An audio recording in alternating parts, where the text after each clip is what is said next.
With the whiteboards, I pass out a whiteboard to each student, and then using the dry erase marker, like for phonics, we had a column for each of the pattern rules.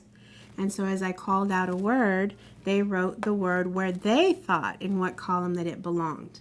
Brave. Brave. Brave. Everybody should try it. Brave.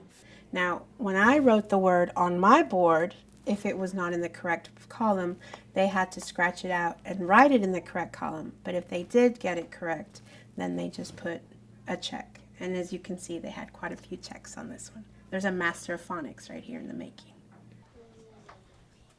This is a really good quick check to see if we're really listening and paying attention to the word patterns. I like using the whiteboards with the students because it shows me quickly if they are getting what we're learning or if they're still struggling with what we're learning and what direction we need to go in from there. Brave, right here.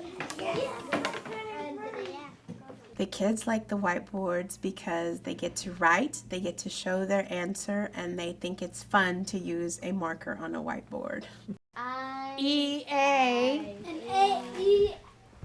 So awesome.